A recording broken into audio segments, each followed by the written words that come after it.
तस्मै श्री गुरवे नमः। श्री चैतन्य मनोभीष्टं स्थापितं येन भूतले स्वयं रूप कदा मह्यं ददाति स्वपदान्तिकं।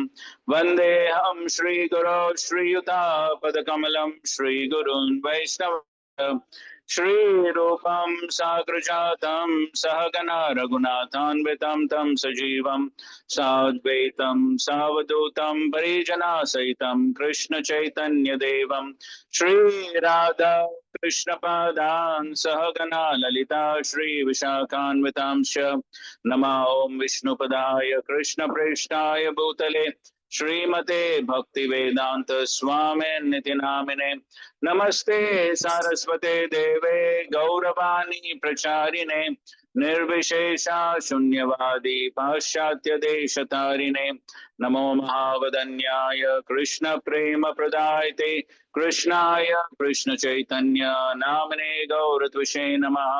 हे कृष्ण करुणा सिंधो दीनबंधो जगत्पते गोपेश गोपिका कांत राधा कांत नमोस्तुते तप्त कांचन गौरांगी राधे वृंदावनेश्वरी वृषभानुसुते देवी प्रणमामि हरिप्रिये।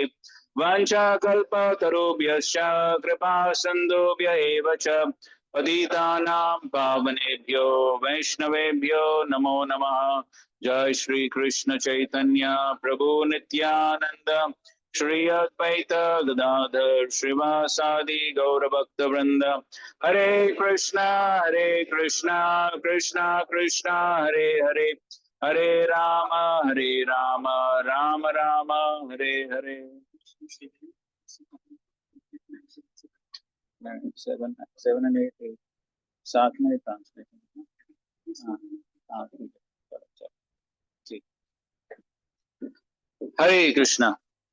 श्री कृष्ण जन्माष्टमी महामहोत्सव की तो सभी हार्दिक स्वागत है इस भागवत कक्षा के लिए। तो आज बहुत ही पवित्र तिथि है हम सब के लिए, सभी वैष्णवों के लिए। भगवान श्री कृष्ण का जन्म, लेकिन भगवान को कहा गया कि वो अजन्म है। तो जिनका जन्म नहीं होता है फिर भी जन्म कैसे होता है? तो वास्तव में भगवान तो नित्य है, इटर्नल है, लेकिन फिर भी लीला के लिए इस प्रकार जन्म लेते हैं। लेकिन भगवान बाध्य नहीं है कि किसी एक तरीके से जन्म लेने के लिए। भगवान किसी भी तरीके से जन्म ले सकते हैं, अवतरित हो सकते हैं, प्रकट हो सकते हैं। तो भगवान एक साधारण बालक की तरह भी प्रकट हो सकते हैं, भगवान खंबे से भी प्रकट हो सकते हैं, या भगवान को किसी माता पिता की जरूरत नहीं है जन्म लेने के लिए। लेकिन फिर भी अपने भक्तों को सेवा देने के लिए भगवान किसी भक्तों को अपने माता पिता के रूप में स्वीकार करते हैं, क्योंकि वो भक्त उस प्रकार से सेवा करना चाहते हैं। इसलिए भगवान उन भक्तों को वो सेवा देते हैं और इसलिए उन भक्तों के पुत्र के रूप में प्रकट होते हैं। तो इसलिए भगवत गीता में भगवान बताते हैं, जन्म कर्म च मे दिव्यम एवं यो वेत्ति तत्वतः त्यक्त्वा देहम पुनर्जन्म नैति मामेति स अर्जुन। भगवान कहते हैं कि उनका जन्म और कर्म दोनों दिव्य है, साधारण नहीं है, असाधारण है। तो इसलिए ये तत्वतः जानना जरूरी है। श्रील प्रभुपाद जी लेक्चर में कहते हैं कि स्पेशली भारत में तो सब लोग जानते ही हैं, कृष्ण जन्माष्टमी के बारे में सब लोग जानते हैं, सब लोग मंदिर में भी आते हैं और जानते हैं कि भगवान कृष्ण का जन्म मथुरा में हुआ, कंस के जेल में हुआ, ये सब तो सब लोग जानते ही है। लेकिन तत्वतः जानने का मतलब क्या है? तत्वतः जानने का मतलब यह है, यह जानना कि कैसे भगवान का जन्म असाधारण है और वो केवल एक साधारण बालक नहीं है। तो किस प्रकार वो परम सत्य, सभी कारणों के कारण, सभी चीजों के स्रोत, वो परम सत्य प्रकट होते हैं एक साधारण बालक की तरह। ये तत्वतः जानना अत्यंत आवश्यक है, क्योंकि जब हम तत्वतः जानेंगे तो फिर हम उनके प्रति शरणागत हो पाएंगे। नहीं तो केवल एक कहानी की तरह, जैसे कि बाहर के लोग तो समझते हैं ये तो क्या है, केवल मिथ्या है। हाँ, इंग्लिश में क्या कहते हैं, माइथोलॉजिकल, माइथोलॉजिकल हिंदू गॉड।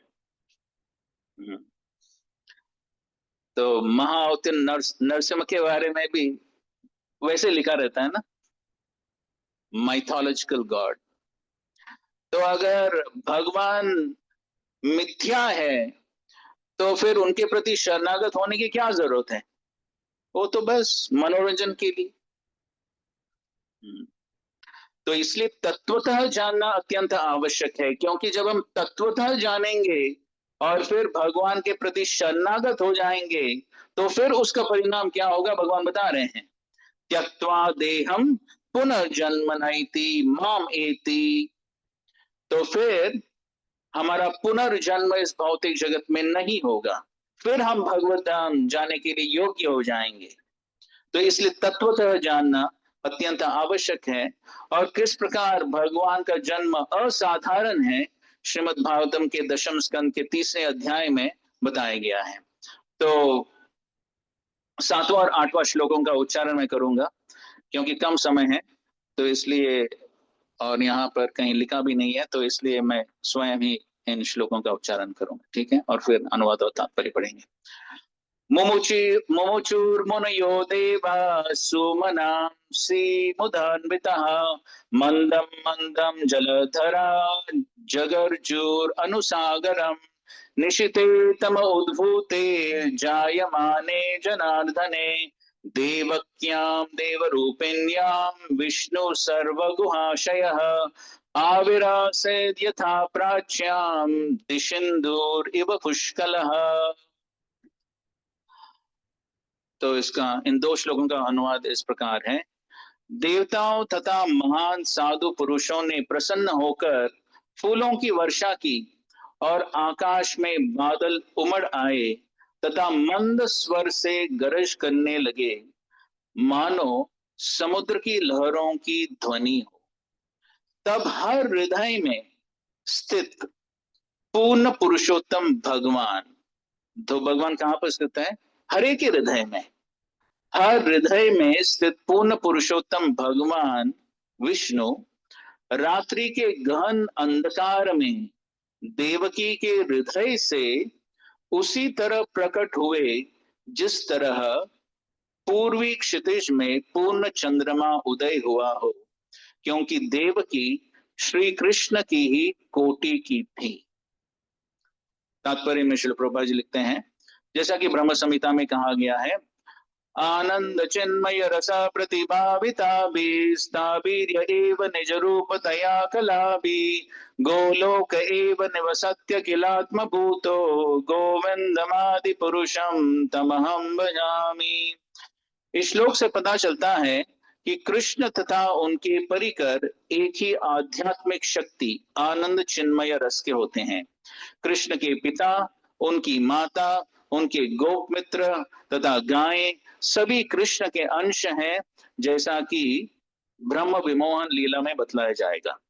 जब ब्रह्मा ने भगवान कृष्ण की सर्वश्रेष्ठता की परीक्षा करने के लिए कृष्ण के संगियों का हरण कर लिया, तो भगवान ने उनके ग्वालों तथा बछड़ों के रूप में अपना पुनः विस्तार कर लिया और ब्रह्मा ने देखा कि ये सभी विष्णु मूर्तियां हैं। देवकी भी कृष्ण के अंश हैं, इसलिए इस श्लोक में कहा गया है, देवक्याम देव रूपिण्याम विष्णु सर्व गुहाशयः। भगवान के आविर्भाव के समय सारे मुनि तथा देवता प्रसन्न होकर फूलों की वर्षा करने लगे। समुद्र तट पर मंद लहरों की ध्वनि हो रही थी और समुद्र के ऊपर आकाश में बादल थे जो अत्यंत मनोहारी गर्जना करने लगे। जब इस तरह का वातावरण बन गया तो प्रत्येक जीव के हृदय में निवास करने वाले भगवान विष्णु अंधेरी रात में देवी स्वरूपा देवकी के समक्ष प्रकट हुए। उस समय भगवान विष्णु के प्राकट्य की उपमा पूर्वी अंतरिक्ष में पूर्ण चंद्रमा के उदय होने से दी जा सकती है। यहाँ यह आक्षेप किया जा सकता है कि कृष्ण तो कृष्ण पक्ष की अष्टमी के दिन उत्पन्न हुए, तो फिर पूर्ण चंद्रोदय कैसे हुआ? प्रभुपाद जी प्रश्न पूछ रहे हैं। इसका उत्तर यह हुआ कि कृष्ण चंद्रवंश में उत्पन्न हुए थे, अतः भले ही उस रात चंद्रमा अपूर्ण रहा हो, किंतु भगवान जिस कुल में प्रकट हुए उसमें चंद्रमा साक्षात आदि पुरुष है। अतः चंद्रमा अत्यधिक प्रसन्न था और कृष्ण कृपा से वह पूर्ण रूप में प्रकट हो सका। भगवान का स्वागत करने के लिए कृष्ण पक्ष का चांद हर्ष के मारे पूर्ण चंद्रमा बन गया। ठीक है, तो लंबा तात्पर्य में इतना पढ़े तो हम देख सकते हैं कि किस प्रकार भगवान कृष्ण का प्राकट्य एक साधारण बालक की तरह नहीं है। तो सबसे पहले भगवान कृष्ण वसुदेव के मन में प्रकट होते हैं और फिर वसुदेव के मन से देवकी के हृदय में प्रकट होते हैं। तो ये साधारण पुरुष स्त्री के संबंध के जैसा नहीं है, क्योंकि भगवान हर जगह उपस्थित हैं। भगवान कहीं से भी प्रकट हो सकते हैं, लेकिन श्रीमद् भागवत में बताया गया है कि भगवान श्री कृष्ण इस प्रकार प्रकट होते हैं। और फिर यहाँ पर क्या बताया गया है? देवकी के हृदय से भगवान डायरेक्टली प्रकट हो। और अगले श्लोकों में बताया गया है कि किस प्रकार जब भगवान प्रकट हुए तो एक साधारण बालक की तरह नहीं थे। एक साधारण बालक हम जानते हैं, तो सबसे पहले जब जन्म होता है तो एक तो कुछ वस्त्र नहीं होते हैं, आभूषण वाले तो कुछ होता ही नहीं है। और जब जन्म होता है क्या करता है बच्चा? रोता है। अगर बच्चा नहीं रोता है तो फिर डॉक्टर लोग रुलाते हैं। हाँ, क्योंकि वो श्वास लेने के लिए वो रोना जरूरी है। लेकिन यहाँ पर भगवान उस तरह प्रकट नहीं होते हैं। अगले श्लोक में बताया गया है, तम अद्भुतम बालकम अम्बुचेक्षणम चतुर्भुजम शंख गदादि उधायुधम श्रीवत्स लक्ष्मम गलशोभि कौस्तुभम पीतांबरम सांद्र पयोद सौभगम। तो भगवान इस प्रकार अद्भुत बालक किस प्रकार प्रकट हुए? चतुर्भुज रूप में। कोई बच्चा प्रकट होता है चार भुजा, हाँ, लेकिन यहाँ पर भगवान चतुर्भुज रूप में शंख चक्र गदा पद्म सब धारण हुए किए हुए भगवान प्रकट होते हैं। और पीतांबरम सुंदर वस्त्र अलंकार सबके साथ भगवान प्रकट हो। तो थोड़ा इतिहास में जाएंगे कि भगवान क्यों प्रकट हुए। भगवान भगवद गीता में बताते हैं, यदा यदा हि धर्मस्य ग्लानिर्भवति भारत अभ्युत्थानम् अधर्मस्य तदात्मानं सृजामि।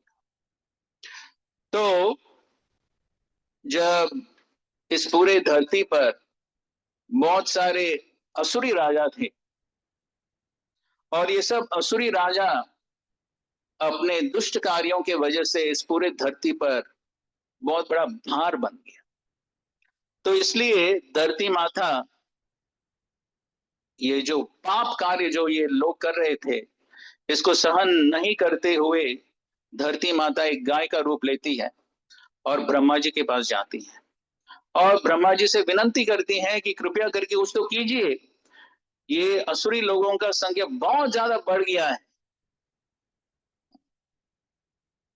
तो फिर ब्रह्मा जी भी चिंतित हो जाते हैं, क्योंकि ब्रह्मा जी का कर्तव्य क्या है, इस पूरे सृष्टि में धर्म को स्थापना करना। क्योंकि जब तक लोग धर्म का पालन नहीं करेंगे, तब तक वो सुख शांति से नहीं रह सकते हैं। तो इसलिए भगवद गीता के 16वें अध्याय के 23वें श्लोक में भगवान कहते हैं, यह शास्त्र विधिम उत्सृज्य वर्तते काम कारतः न स सिद्धिम अवाप्नोति न सुखम न पराम गतिम। अगर लोग शास्त्र को पालन नहीं करेंगे, तो फिर वो न तो सिद्धि को प्राप्त कर सकते हैं, न भगवत धाम को प्राप्त कर सकते हैं, न सुख शांति से जी पाते हैं। तो इसलिए ब्रह्मा जी चिंतित हुए कि धरती पर इतने सारे असुरी राजा हैं जो धर्म का पालन नहीं कर रहे थे। तो इसलिए उस समय ब्रह्मा जी सारे देवताओं को लेकर कहाँ जाते हैं, क्षीर सागर के तट पर जाते हैं और वहां पर भगवान विष्णु के लिए सुंदर प्रार्थनाएं, पुरुष सूक्त प्रार्थनाएं अर्पित करते हैं सारे देवतागण। और फिर ब्रह्मा जी को केवल भगवान विष्णु की आवाज सुनाई देती और भगवान विष्णु ब्रह्मा जी को आदेश देते हैं, बताते हैं कि बहुत जल्दी ही वो इस धरती पर प्रकट होंगे और सारे देवतागण वो उनकी लीलाओं में सहायता करने के लिए यदुवंश और वृष्णि वंश में अलग अलग रूपों में वो भी प्रकट हो सकते हैं। इस प्रकार भगवान आदेश देते हैं और फिर सारे देवतागण वहां से चले जाते हैं और फिर वो भगवान की लीला में सहायता करने के लिए वो भी अलग अलग परिवारों में, यदुवंश और वृष्णि वंश में अलग अलग परिवारों में वो भी जन्म लेते हैं। अब हम जानते हैं कि किस प्रकार कंस, जो महाराज उग्रसेन का पुत्र था, वो अत्यंत असुरी व्यक्ति था और इसलिए राजा कंस हालांकि असुरी व्यक्ति था, लेकिन उसके बहन देवकी की शादी जब वसुदेव से होता है, तो उस समय वो देवकी का रथ स्वयं चलाने के लिए तैयार हो। तो उसने सोचा कि देवकी को कुछ दुख न हो, इसलिए सांत्वना देने के लिए वो चला रहा था। लेकिन उस समय ये आकाशवाणी होती है कि हे मूर्ख कंस, जिस व्यक्ति का रथ तुम चला रहे हो, उसका 8वां पुत्र तुम्हारा मृत्यु का कारण बनेगा। और जैसे ही वो सुनता है, तुरंत क्या करता है, तलवार निकालता है। तो ये असुरी प्रवृत्ति है। जो असुरगण होते हैं वो केवल अपने स्वार्थ के बारे में ही सोचते हैं। तो जैसे ही अपने स्वार्थ में कुछ दिक्कत आती है, तुरंत वो किसी व्यक्ति को मारने के लिए भी तैयार हो जाते हैं। फिर वो देखते नहीं कि वो कौन सी परिस्थिति है, कौन व्यक्ति है, वो देखते भी नहीं, कुछ भी करने के लिए तैयार होते हैं। ये होता है असुरी प्रवृत्ति। तो कंस तो तैयार हुआ देवकी को मारने के लिए, लेकिन वसुदेव समझाते हैं, बहुत तत्वज्ञान समझाते हैं और तत्वज्ञान के आधार पर समझाते हैं कि किस प्रकार देवकी को इस समय मारना उचित नहीं है। और फिर वसुदेव आश्वासन देते हैं कि जितने भी बच्चों का जन्म होगा सब कंस को देगा।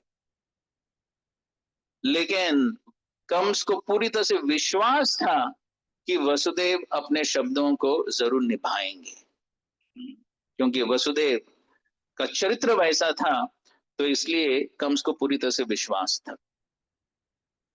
अभी यहां पर वसुदेव, उन्होंने यह नहीं सोचा कि ठीक है, अंततः कर्म के अनुसार ही सब कुछ होता है, वसुदेव ने सोचा कि ये मेरा कर्तव्य है देवकी को बचाना। तो हालांकि हम जानते हैं कि अंततः भगवान के प्लान के अनुसार सब कुछ होता है, लेकिन फिर भी हर एक परिस्थिति में अपना कर्तव्य को निभाना यह जरूरी है। तो वसुदेव, क्योंकि वो पति थे, तो इसलिए पत्नी की सुरक्षा करना ये उनका कर्तव्य बनता है। तो इसलिए उस समय वसुदेव ने अपना कर्तव्य समझकर पूरी तरह से प्रयास किया देवकी को बचाने के लिए। उन्होंने ये नहीं सोचा ठीक है भगवान बचाना चाहे बचाएंगे, नहीं, पूरी तरह से प्रयास किया। और फिर प्रयास करने के बाद, तो भक्त प्रयास करता है लेकिन अंततः पूरी तरह से भगवान के ऊपर निर्भर रहता है। तो प्रयास किया वसुदेव ने, कंस ने मान लिया और फिर देवकी को छोड़ दिया। और फिर बाद में जब पहला पुत्र का जन्म होता है, तुरंत वसुदेव उस पहले पुत्र को, कीर्तिमान उसका नाम था, कंस के पास लेकर जाता है। लेकिन जब कंस देखता है कि वसुदेव ने अपने शब्दों को पालन किया, तो वसुदेव भी, कंस का हृदय भी पिघल जाता है। और कंस कहता है कि मुझे तो इससे कुछ भय नहीं है, ये पहला पुत्र से भय नहीं है, भय किससे है? आठवां पुत्र, तो वापस लेकर जाओ। लेकिन जब कंस अपने असुरी मंत्रियों का संग करता है, उनसे सलाह लेता है, तो फिर बाकी मंत्री लोग कहते हैं कि पता नहीं, ये विष्णु भगवान तो बहुत छल कपट करते हैं, अभी कभी भी प्रकट हो सकते हैं, पता नहीं, तो इसलिए सभी बच्चों को मार देना यही उचित है।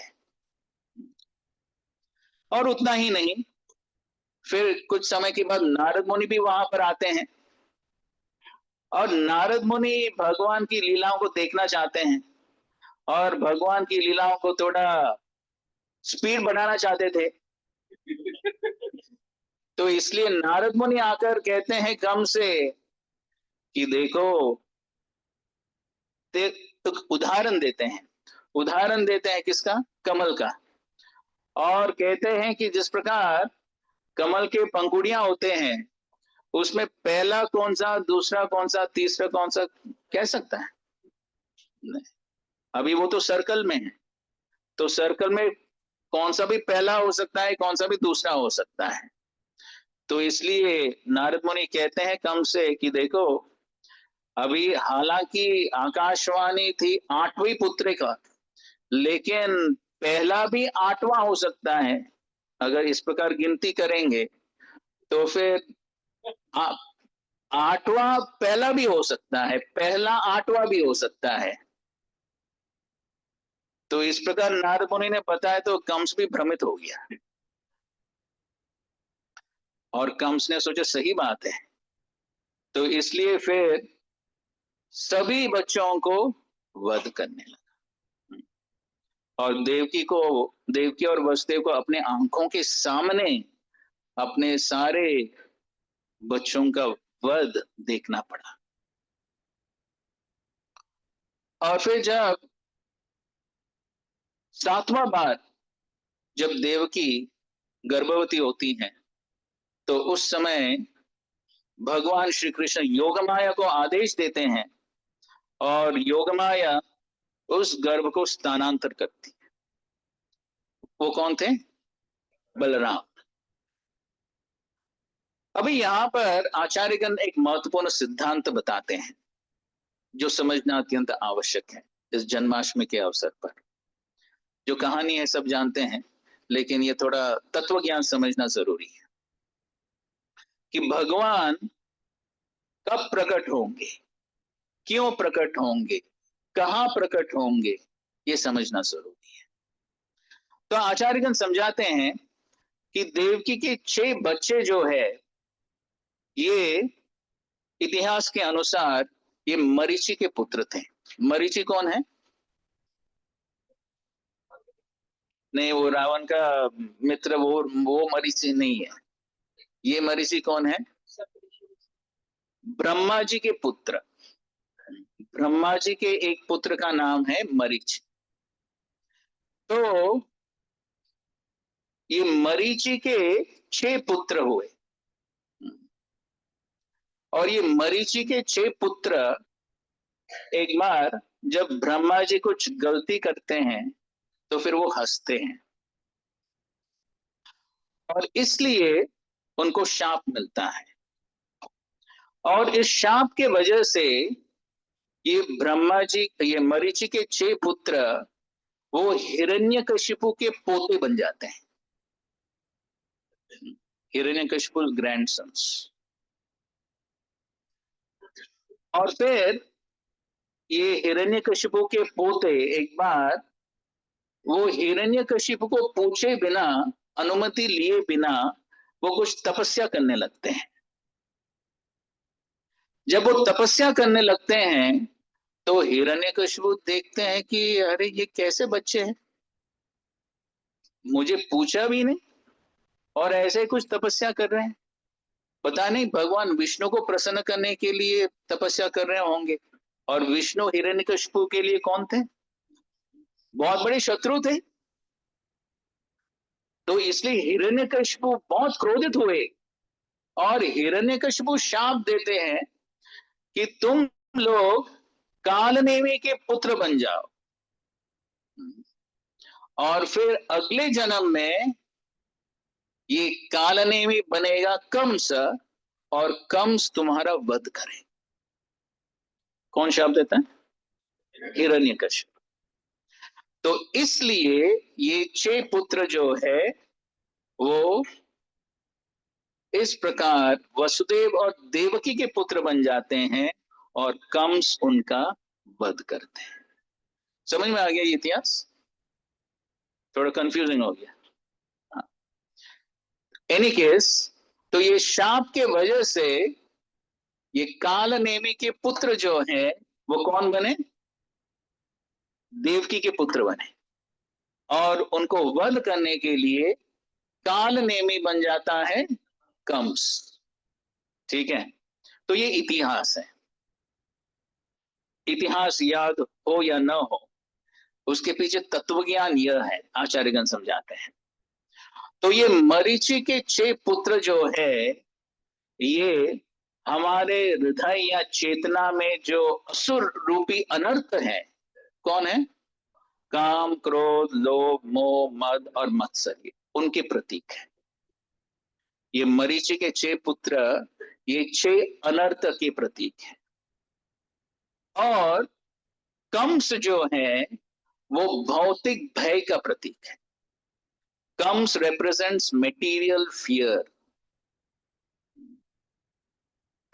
और मरीचि के 6 पुत्र ये 6 अनर्थ को रिप्रेजेंट करते हैं। अब देवकी माता को बहुत भय था कि कंस उनके सारे बच्चों का वध करें। भय तो था,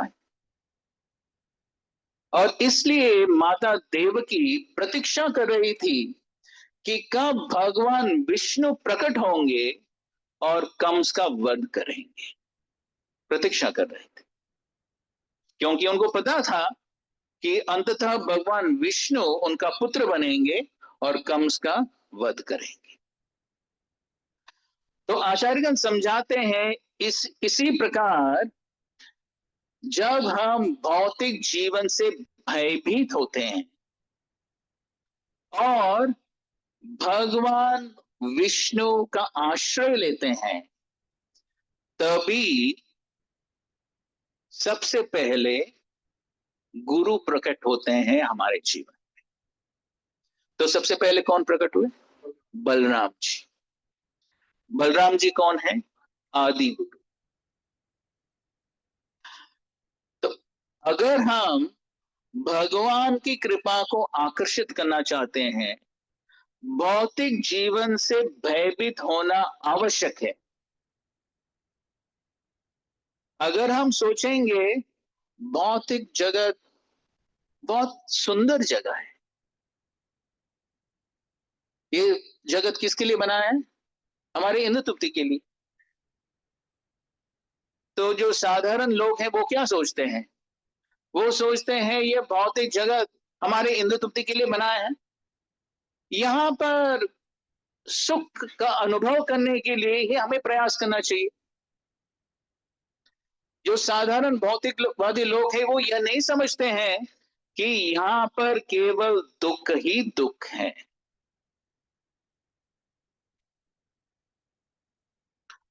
तो एक बार श्रील प्रभुपाद हवाई में लेक्चर दे रहे थे। हवाई सुना है? हवाई आइलैंड्स। हाँ। तो बहुत सुंदर जगह है, बहुत सारे टूरिस्ट लोग जाते हैं हवाई आइलैंड्स। हम्म। तो वहां तो जो लोग जाते हैं केवल इंद्र तृप्ति के लिए। हाँ, वहां पर बहुत सारे सुंदर बीचेस हैं, और बीच पर लोग क्या क्या क्या क्या करते हैं क्या नहीं करते हैं आप लोग जानते हैं। तो ऐसे जगह पर श्रील प्रभुपाद जी प्रवचन दे रहे थे, और फिर श्रील प्रभुपाद जी कह रहे थे कि देखो, अगर तुम लोग कुत्ते बिल्ली जैसे काम करोगे जीवन में, अगले जीवन में कुत्ता बनना पड़ेगा। तो प्रवचन के अंत में एक नवयुवक हाथ खड़ा करता है और कहता है, स्वामी जी मेरा एक प्रश्न है। ठीक है, प्रश्न क्या है? प्रश्न यह है कि अगर अगले जीवन में मैं कुत्ता बन जाऊंगा, इसमें कौन सी समस्या है?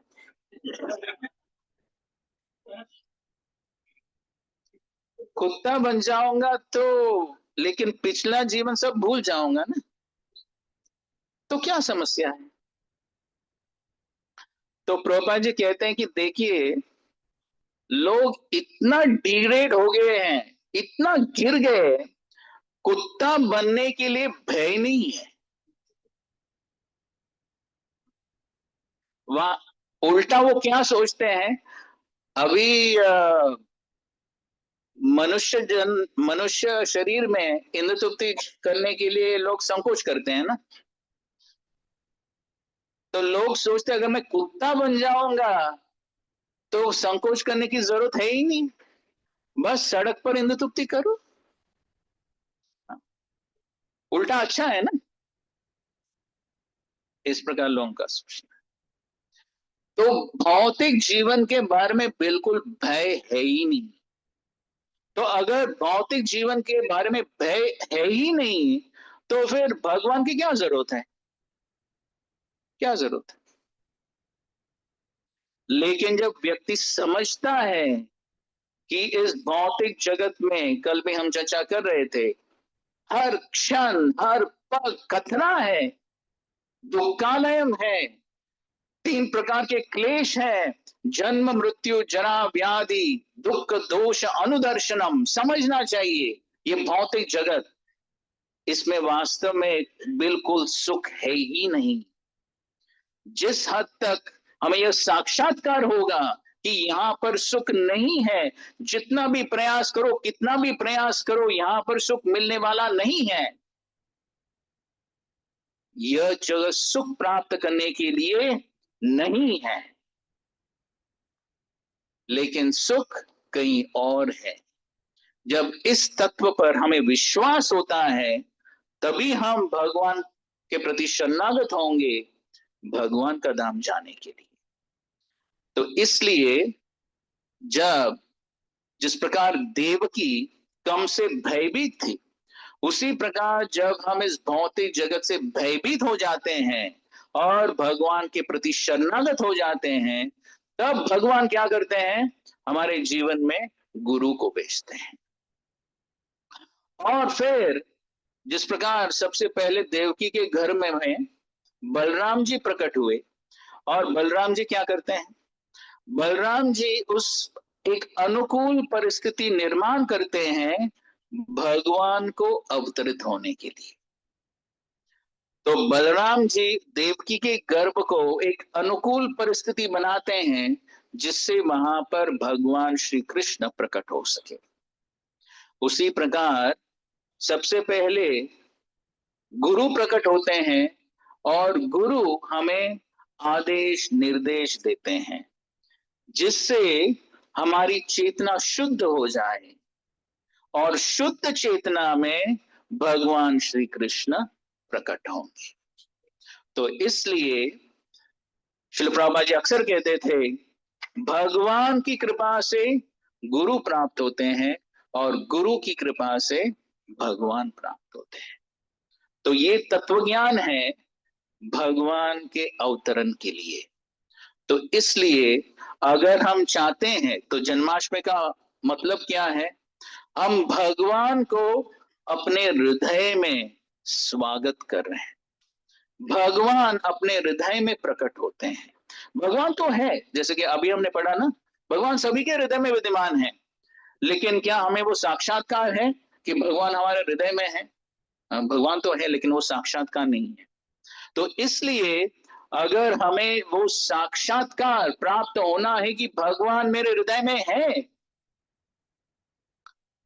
और मेरा कर्तव्य है उनके प्रति शरणागत होना, उनके आदेशों का पालन करना। तो जन्माष्टमी का मतलब यह है कि हम भगवान को अपने हृदय में स्वागत करना चाहते हैं, अपनी चेतना में स्वागत करना चाहते हैं। हमें वो साक्षात्कार प्राप्त होना चाहते हैं कि भगवान मेरे हृदय में है, मेरे शुभ चिंतक है और मेरे सबसे घनिष्ठ मित्र है। सुहृदम सर्वभूताना।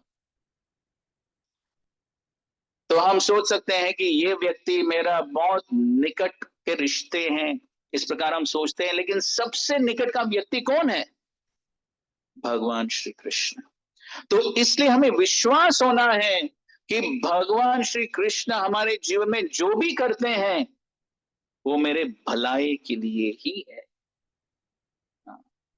क्योंकि अगर भगवान हमारे सुहृद हैं, सबसे घनिष्ठ मित्र हैं और भगवान नियंत्रक भी हैं, फुल कंट्रोलर हैं, तो क्या भगवान जो भी करते हैं मेरे साथ कुछ गलती करेंगे?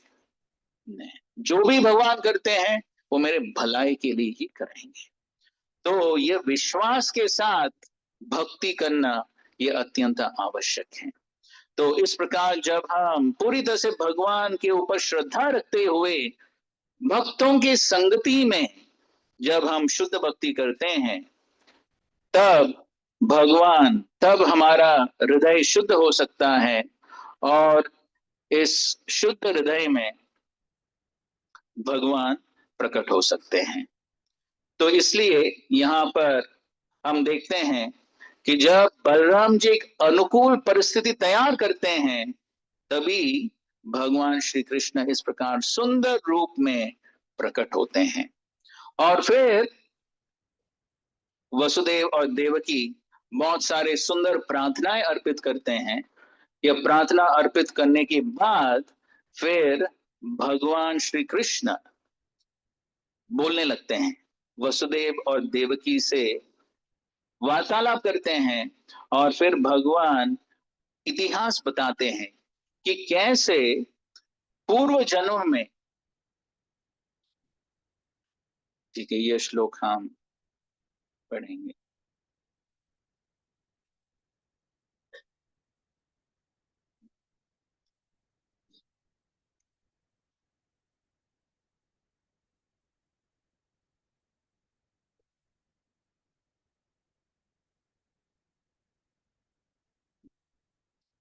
श्री भगवान उवाच त्वमेव पूर्व सर्गे भूपृष्णे स्वयंभुवे सति तदायं सुतभा नाम प्रजापतिरकल्मषः।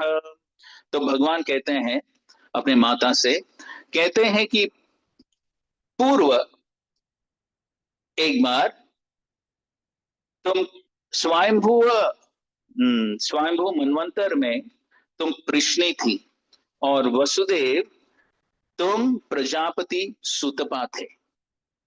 तो स्वयंभू मनवंतर में वही वसुदेव और देवकी कौन थे? सुतपा और कृष्णी। और आगे भगवान कहते हैं कि उस समय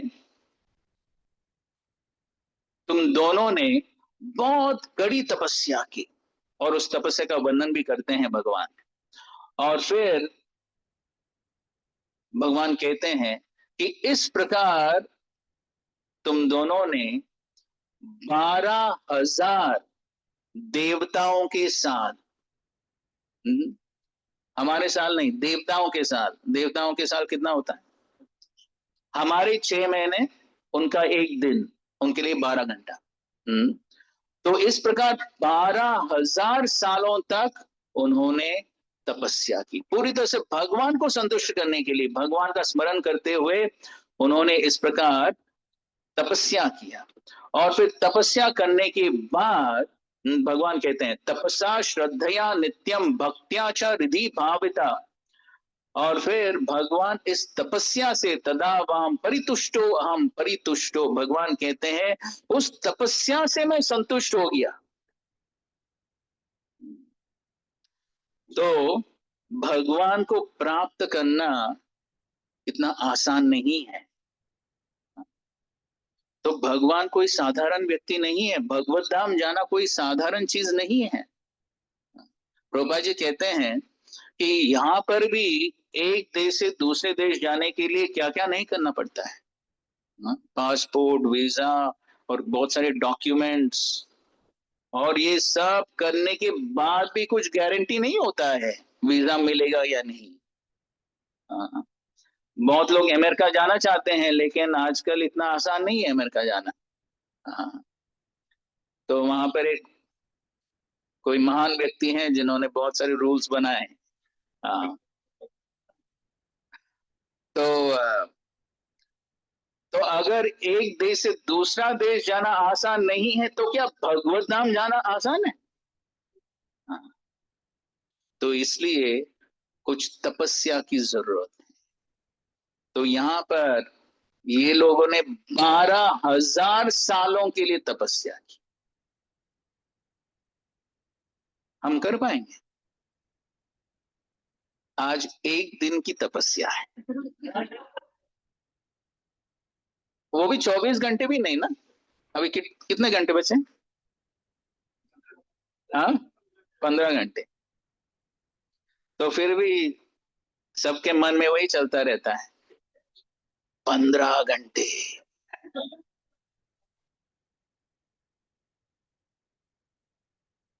तो 12,000 साल का। लेकिन श्री चैतन्य महाप्रभु और श्रील प्रभुपाद जानते हैं इस कलयुग में हम वैसे तपस्या हम नहीं कर पाएंगे। तो इसलिए श्री चैतन्य महाप्रभु और विशेषकर श्रील प्रभुपाद ने हमारे लिए बहुत आसान बना दिया है भगवत प्राप्ति। तो ये सब तपस्या करने के बाद फिर भगवान प्रकट होते हैं और फिर भगवान उनको पूछते हैं क्या चाहिए। तो फिर वो कहते हैं कि हमें आप जैसे पुत्र चाहिए। तो भगवान सोचते मेरे जैसे और कोई नहीं है, तो इसलिए मैं ही आ जाता।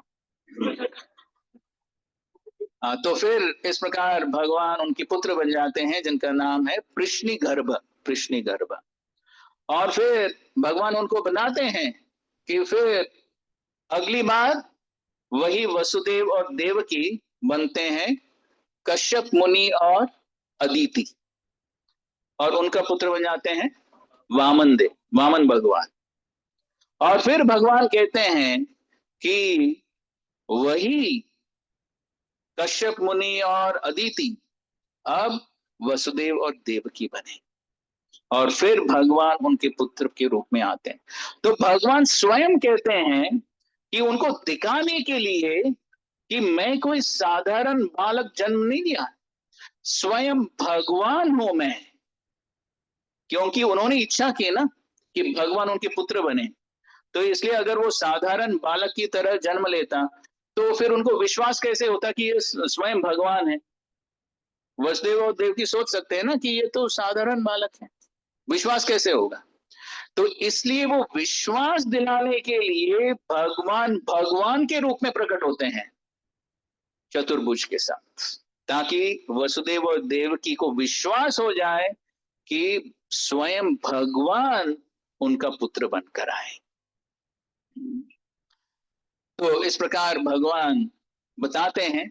और फिर माता देवकी तो सोचती हैं, हालांकि भगवान प्रकट हुए, भगवान के रूप में प्रकट हुए, लेकिन फिर भी वात्सल्य भाव की वजह से माता देवकी सोचती हैं कि अगर कंस को पता चलेगा तो फिर कंस मारने आएगा।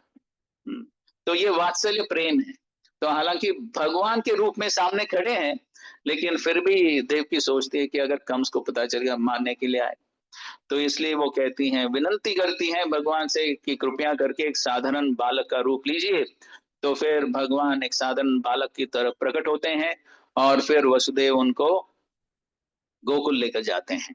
और फिर वहां पर नंद महाराज और यशोदा, उसी समय माता यशोदा का भी एक पुत्र जन्म होता है। तो आचार्य समझाते हैं कि कृष्ण जो है वसुदेव और देवकी उनसे भी जन्म लेते हैं और नंद महाराज और यशोदा से भी जन्म लेते हैं एक साथ। लेकिन असली कृष्ण, श्याम सुंदर कृष्ण, वो नंद महाराज और यशोदा के पुत्र हैं। जो वसुदेव और देवकी के पुत्र वो कौन है? वो वासुदेव कृष्ण है। वासुदेव कृष्ण, कृष्ण का ही विस्तार है वासुदेव कृष्ण। आपने सुना होगा भगवान चतुर्व्यूह में विस्तार करते हैं, वासुदेव, शंकरशन, अनिरुद्ध और प्रद्युम्न। तो जो वसुदेव और देवकी के पुत्र वो कौन है? वासुदेव कृष्ण। और जो असलियत में जो श्याम सुंदर कृष्ण है वो यशोदा और नंद महाराज के पुत्र, यशोदा नंदन। लेकिन उसके बाद जब वसुदेव उनके पुत्र को लाते हैं गोकुल में,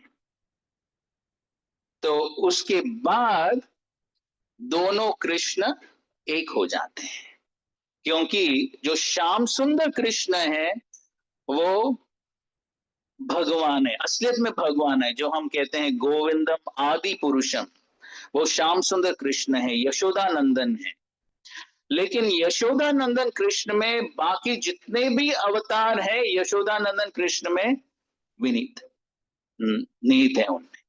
तो इसलिए जितने भी अवतार है श्याम सुंदर कृष्ण में ऑलरेडी है, लेकिन यहाँ पर दोनों कृष्ण कंबाइन हो जाते हैं और फिर नंद महाराज और यशोदा के पुत्र में लीला करते हैं। तो इस प्रकार भगवान श्री कृष्ण का जन्म होता है। उसी समय माता यशोदा को एक पुत्री का भी जन्म होता है। वो कौन है? योग माया अर्थात सुभद्रा देवी, जो कृष्ण का बहन है। और फिर वसुदेव उनको वहां पर लाते हैं कंस के जेल में, और फिर कंस आता है और उस पुत्री को वध करने का प्रयास करता है। और उस समय यह योग माया महामाया के रूप में प्रकट हो, दुर्गा देवी के रूप में प्रकट होती है और फिर कहती है कि ए मूर्खंस, तुम सोच रहे हो कि देवकी का 8वां पुत्र जन्म नहीं लिया है, लेकिन वास्तव में उनका जन्म कहीं और हुआ है। और कंस इस बात को सुनकर बहुत आश्चर्यचकित हो जाते, सोचते हैं क्या बात है, ये देवता लोग भी झूठ बोलते हैं। क्योंकि आकाशवाणी हुआ था 8वां पुत्र होगा, लेकिन अभी वो देख रहा है ये पुत्री है, पुत्र नहीं है, पुत्र कहीं और है। ये तो बहुत गड़बड़ हो गया। एनी केस, तो महत्वपूर्ण सिद्धांत यह है कि कृष्ण जन्म लेते हैं जब हमारा चित्त शुद्ध है, तभी कृष्ण जन्म लेते हैं।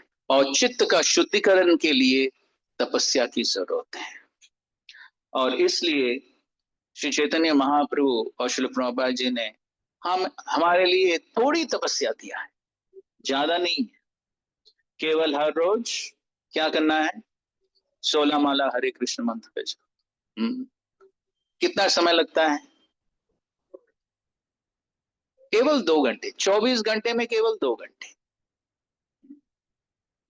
और 4 नियमों का पालन, और नियमित रूप से भक्तों की संगति में आना, और जो भी अन्य रूल्स रेगुलेशन श्रील प्रभुपाद जी ने दिया है उन सब का पालन करना, जिससे हम श्रील प्रभुपाद और गुरु परंपरा के आचार्य को प्रसन्न करें।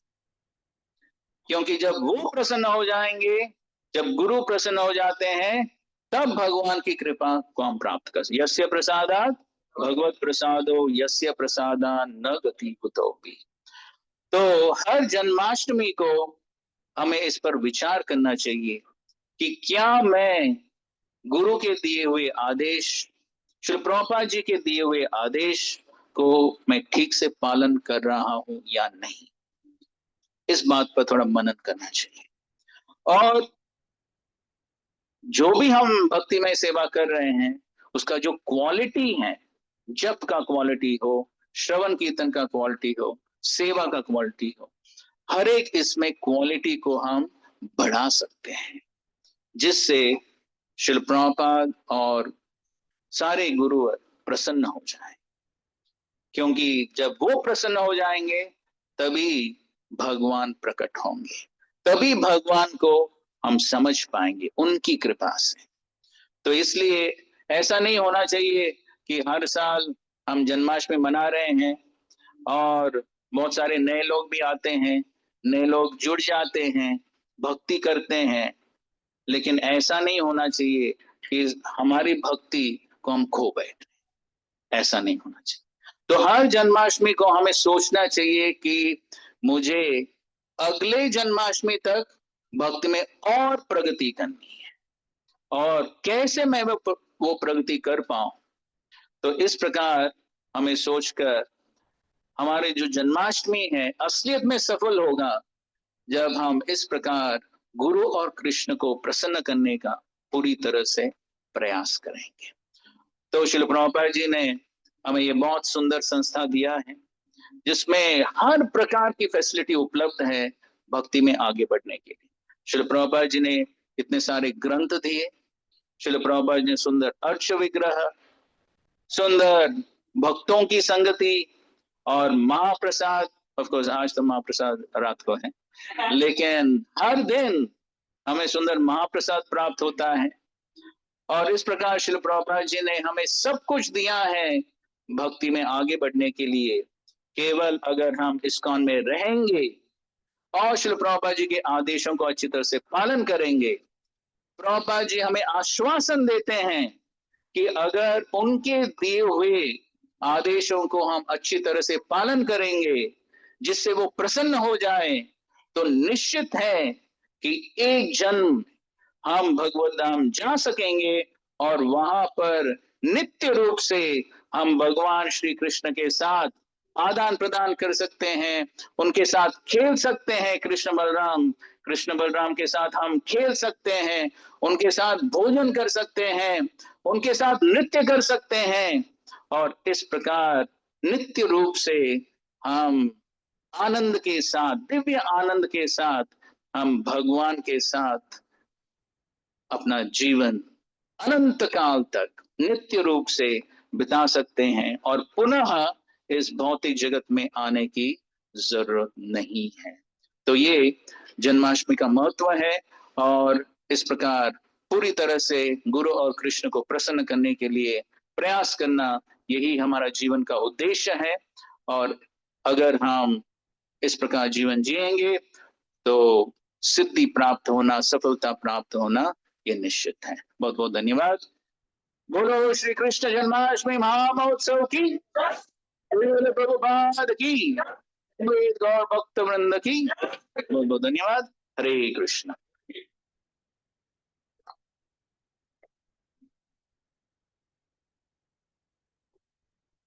हरे कृष्णा।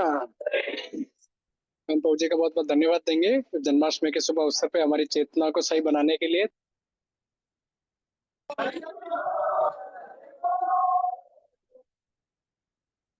आप सभी लोग दर्शन के लिए